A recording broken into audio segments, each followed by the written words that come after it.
Third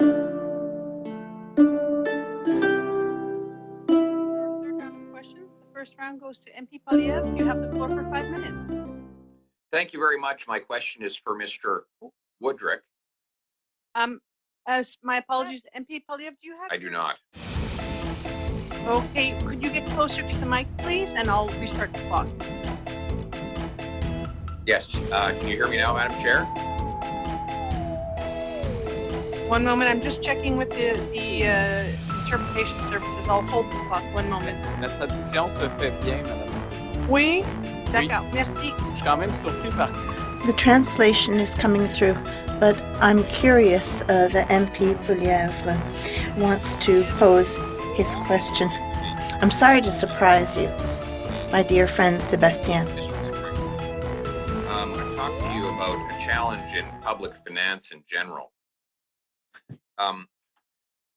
Whenever we have these hearings on any subject, we get 20 or 30 witnesses showing up asking for more money. And we get one witness, usually you or someone like you, representing the 30 plus million Canadians who have to pay for it. So the 30 million plus Canadians who pay the price of programs get one witness, and the comparatively very small group, sometimes representing 10 or 20,000 people, get 20 or 30 witnesses. And it's not just this committee, it's every committee. In fact, it was even worse on the Finance Committee. It reminds me of John Buchanan, who was a Nobel Prize winning economist who invented something called public choice theory, where he pointed out that when governments start to run the economy, the theory is that everything's going to happen in the public interest, but in fact, people seeking profit just do so through the government rather than through the marketplace. And so they show up at committees like this one advocating for their interest group to get a bigger handout from the many millions of people who are too busy working and living their lives to lobby in the other direction. And in the end, the concentrated benefit of a government handout is far more politically powerful than the dispersed cost that everyone must contribute to pay for it. Hence, we have one witness defending the payers. Here, that's you. And throughout this study, we'll have 25 or 30 advocating for more spending.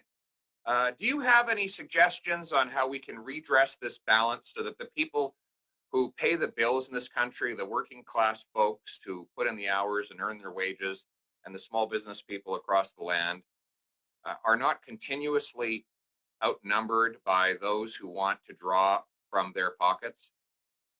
Well, the first thing I say is you should invite the Canadian Taxpayers Federation to committee more often.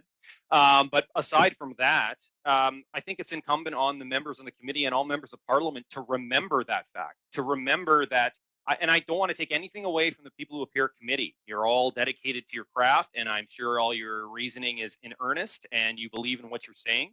But there, as you say, Mr. Poilievre, there are millions of Canadians who will never appear before committee.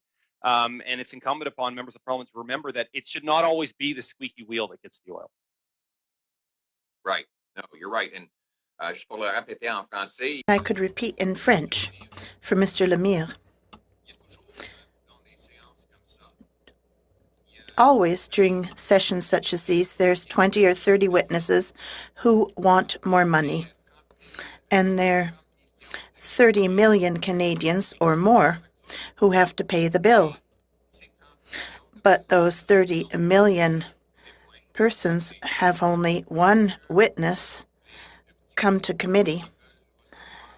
When the small group wants another subsidy or another government grant, and represented by some 20 or 30 well-paid lobbyists. It is a problem where these organizations in the industry are much better organized than citizens who are busy with their day jobs. But the corporations that are seeking money are well organized and can afford to hire lobbyists to work on their behalf. So that's not a good balance, and I would like to hear Mr. Wudrick's suggestions on how we could balance that lack of equilibrium between those who are always asking for more money as opposed to citizens who are far more numerous but who end up needing to pay the bill. As I said, invite us to committee more often and maybe speak more often to your constituents and see how they feel about some of these proposals. Good suggestion. And I want to go to Mr. Donald, who I think also made a very good suggestion. He's saying, let's go to competency-based credentials.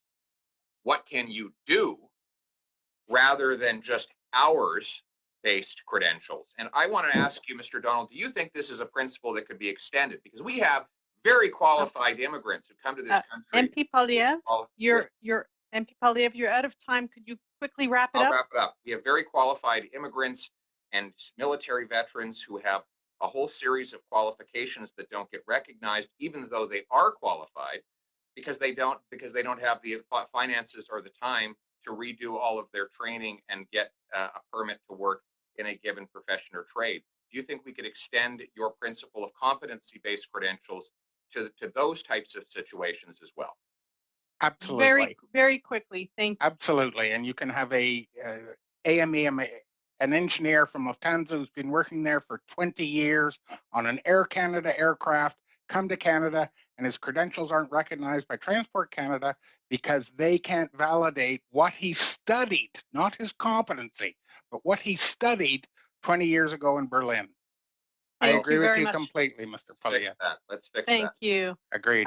Our next round of questions goes to... Don't forget to like, dislike, subscribe, and comment. Safe Space Cafe. And always, have a good